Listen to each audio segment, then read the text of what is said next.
He thought she was just a shy waitress, but less than a minute later, he was sprawled on the floor, vision blurred, wrist throbbing, and dignity in ruins.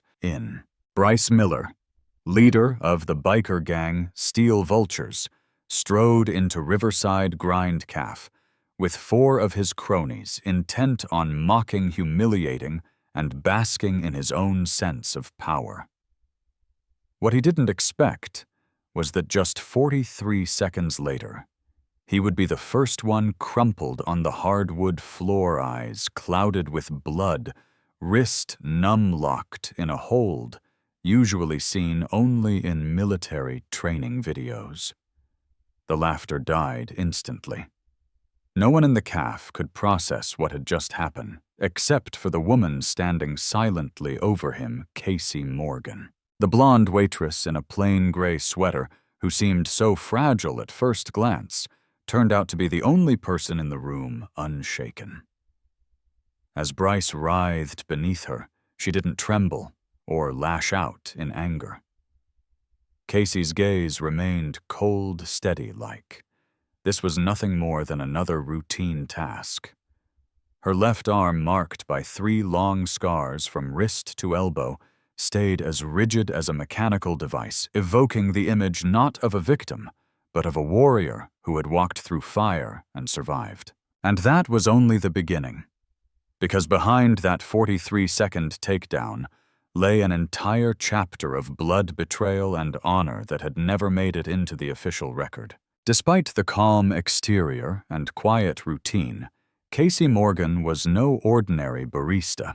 Riverside Grind sat just 3 blocks from Arlington National Cemetery, and every morning at precisely 5:47 a.m., she would unlock the door with a precision that felt more like a soldier preparing for duty than an employee starting a shift. Her movements behind the counter, measuring exactly 23 grams of coffee per cup, arranging supplies within arm's reach, seemed like habit. But in reality, they were calculated, tactical, trained. She never stood with her back to the door, never lingered near the windows during bright hours, and she scanned every customer like a threat analysis, eyes quickly noting body language, potential weapons, and exits. While the regulars gossiped or typed away on laptops, Casey built silent battle maps in her head. They thought they saw a fragile woman recovering from something vague and tragic, PTSD, maybe a military discharge. Her long sleeves, her stillness when loud noises erupted, the distant look in her eyes, all added to the myth of a broken girl just trying to get by. But they had no idea. Those scars on her left wrist, not from self-harm or domestic abuse, as many assumed. They came from shrapnel in Syria, from a mission that never made the news where 12 elite operatives went in and only 1 came out. Casey was the ghost who survived. She didn't talk about it, didn't need to. She carried it in the way she moved, the way she watched, the way she never let herself relax. To everyone else, she was the quiet woman pouring coffee. But to Frederick Buck Thompson, the 72-year-old Vietnam vet who watched her like an old general spotting a fellow soldier, Casey was something far more. Something dangerous, something extraordinary hiding in plain sight. Buck Thompson had seen that look before in jungles thick with danger, in the eyes of brothers in arms who'd crawled through fire and loss. And the more he observed Casey Morgan, the more certain he became this woman was trained, hardened, and not by accident. But even he didn't know the full story. Not yet. The scars that marked her left forearm, 3 perfectly spaced lines, weren't just remnants of a battlefield injury. They were the physical aftermath of an IED explosion in northern Syria. During a Black Ops recon mission that was never meant to exist, 12 operatives went in under radio silence. Intelligence claimed the zone was quiet, low risk. It was a lie. A trap. Within minutes, half the team was gone. The rest were hunted, captured, tortured. And Casey. She played dead beneath the bodies of her teammates, breathing through blood-soaked silence for 6 hours before reinforcements finally arrived. The name on her dog tags had once read, Petty Officer First Class Cassandra Morgan Ghost 23. Part of a classified initiative, 12 women embedded in elite SEAL operations for missions where male operatives couldn't blend in. Officially, they never existed. Unofficially, they were lethal, surgically trained ghosts in the most dangerous corners of the world. Until that mission went dark. For 3 days, Casey was held in a cell smaller than a closet surrounded by the screams of dying comrades. By day 4, only she remained.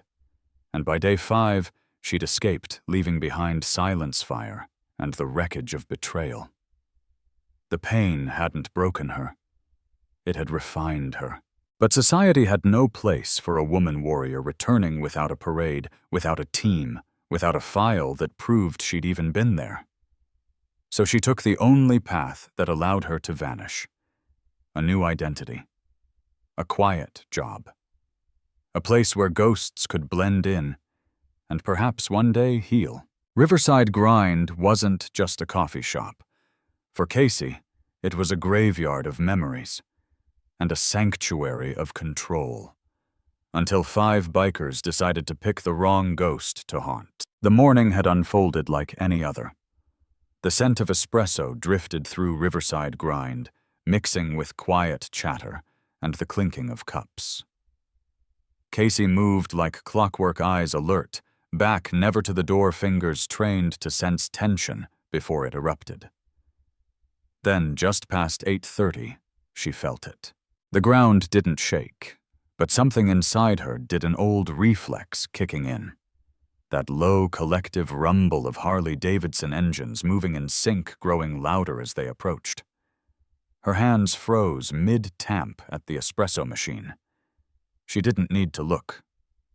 Convoy tactics, group formation, controlled intimidation.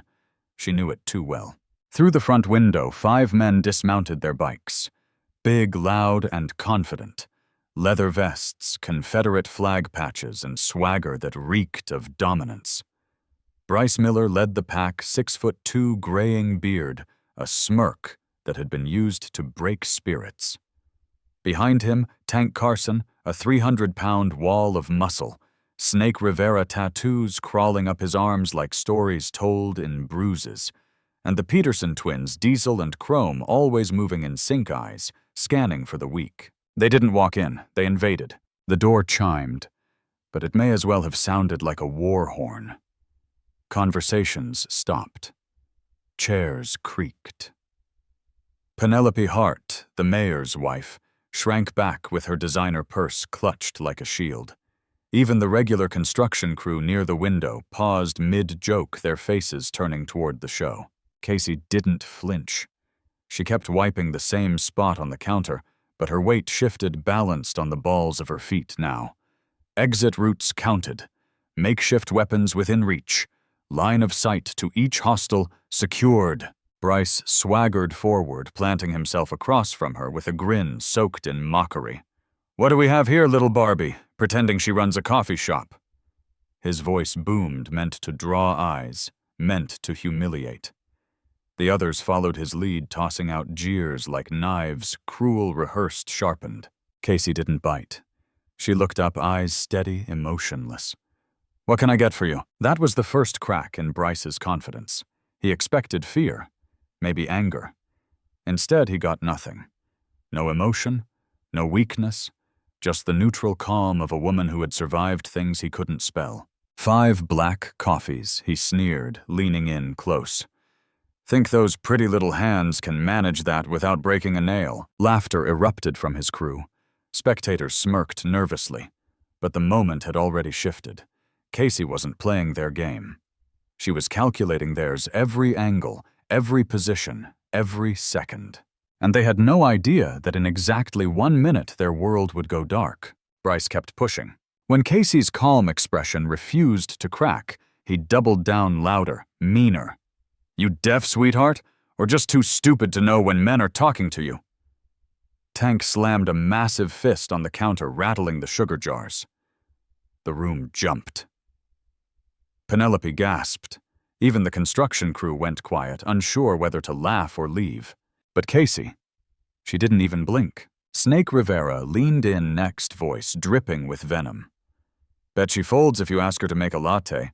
Probably cries when the tips are light. Each insult was met with the same infuriating stillness. The crew mistook her silence for weakness. What they didn't know, what they couldn't possibly understand, was that she wasn't ignoring them. She was observing, calculating, preparing. In the corner booth, Buck Thompson had seen enough. The old soldier stood up slowly, cane tapping against the linoleum, like a metronome counting down a detonation. The bikers noticed. Snake turned with a sneer. "Sit down, Grandpa. This don't concern you." But Buck didn't sit. His voice was low, steady. "Ma'am, that watch under your sleeve, it wouldn't happen to have any special features, would it?" The question sounded bizarre to everyone else, but to Casey, it meant everything. Her hand twitched instinctively, brushing her wrist where something metallic caught the light beneath her sleeve. Recognition flashed between her and Buck, like a silent code passed in battle. Buck's voice carried now. "Because I remember hearing about watches that could track location, send encrypted messages, survive underwater recon. Stuff they issued to special ops, the kind that never make the news." Silence fell across Riverside Grind. Casey's voice sliced through it like a knife. "You have 60 seconds to walk out of here." Bryce blinked. "What?" She looked at the wall clock. 60 seconds. The bikers roared with laughter. Tank doubled over. Snake wiped fake tears. Did this little mouse just threaten us? But Buck wasn't laughing. He watched the way Casey shifted her stance, the way her eyes marked each man logging threats, calculating force.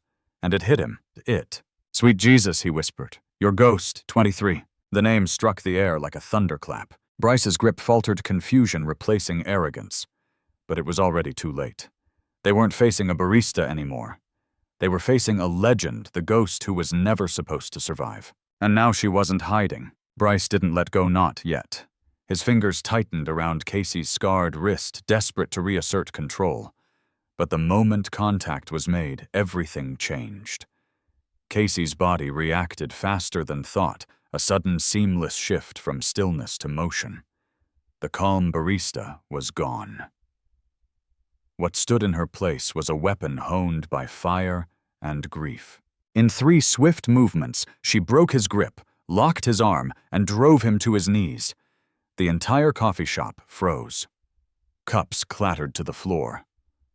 Penelope gasped again, clutching her purse to her chest. Even the bikers, once pillars of swagger, staggered back in stunned disbelief. And then Buck spoke again, voice shaking not from fear but awe.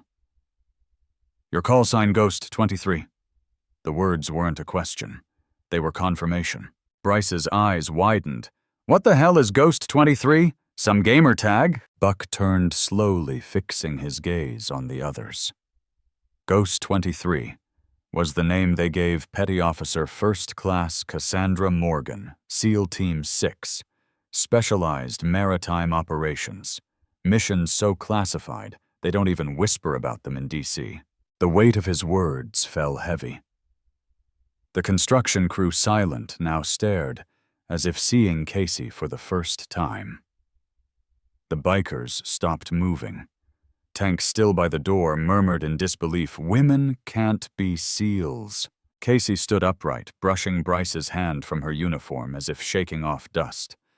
Her voice was cool, flat. "We were ghosts, 12 women, trained for missions no one else could do. We existed where others couldn't." Buck nodded slowly. "Syria 2021. A recon mission that turned into a massacre. I heard about it through back channels. They said none made it out." "One did?" Casey replied, her voice like stone. "Me." Her gaze drifted out the window. It was a setup. Our timeline, our extraction, everything sold to the enemy for $40,000. 11 died. I played dead under their bodies until help came. The shop had become a courtroom, a sanctuary, a war memorial. No one dared speak. Finally, Bryce released her arm, stepping back like he'd touched a live wire. "We didn't know. God, we had no idea who you were." Casey's stare didn't waver. You didn't ask. You saw silence, and you thought it meant weakness. She wasn't angry. She was exhausted. But more than that, she was done hiding. The shift in the air was palpable. Bryce's crew, once so sure of their dominance, now stood like schoolboys caught in a storm they never saw coming. Their earlier bravado, the insults, the threats had crumbled under the truth. Cassandra Morgan wasn't just a woman with scars. She was a survivor of betrayal, of war, of silence. And now even that silence had shattered. Outside, the low hum of a black sedan rolled to a stop. Casey's eyes snapped to the window. She'd seen this pattern before. Dark glass government plates the rhythm of men who didn't need to hide their authority.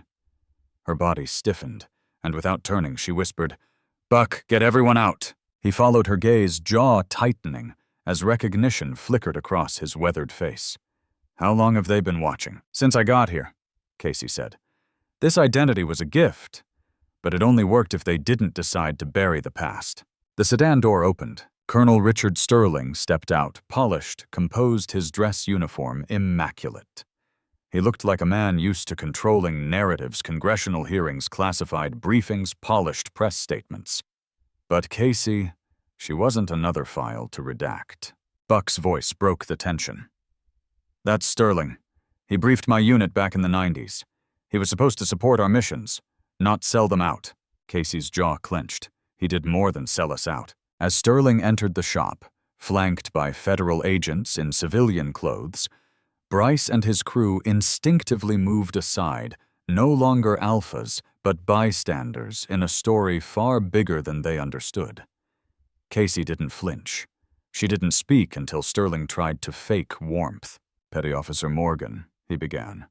"Or should I say Miss Williams, we need to discuss your—" "Hello, Richard," she cut in, voice like ice. "Been a while since you sold me to the Taliban." The room gasped. Even the agents paused, unsure what they had just walked into. Sterling recovered quickly, the mask slipping into place.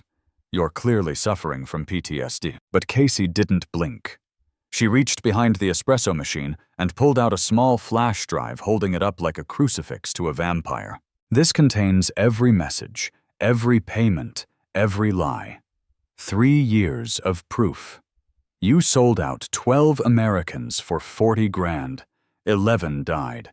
And I've been waiting for this moment ever since." The ghosts were no longer silent, and justice had just walked through the door. As the agents surrounded Sterling, the flash drive now secured, as evidence, his facade crumbled in real time. No more smiles. No more power. Just a man undone by truth. The bikers stood stunned, no longer the intimidators, but witnesses to something sacred. Bryce approached Casey slowly, his voice stripped of mockery. "Ma'am, we owe you more than an apology. We didn't just disrespect you, we disrespected everything you survived." "Tank," the towering enforcer lowered his eyes. "What can we do to make it right?" Casey turned toward the window, where Arlington National Cemetery loomed in the distance. "Section 60, she said quietly. "Go there. Read the names.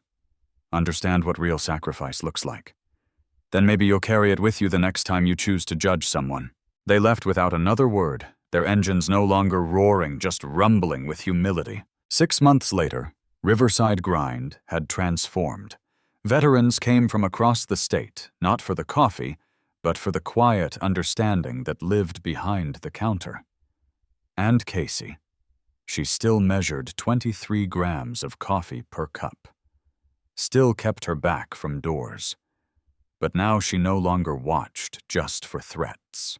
She watched for people who needed to be seen. Sometimes the strongest warriors wear no medals. They carry silence, scars, and stories too heavy for words. Don't mistake quiet for weakness, because some ghosts are simply choosing peace after surviving war. Have you ever met someone who turned out to be far more than they seemed? Share your story in the comments. We'd love to hear it. And if you believe in honoring silent strength, hit that subscribe button. Let's keep these powerful stories alive.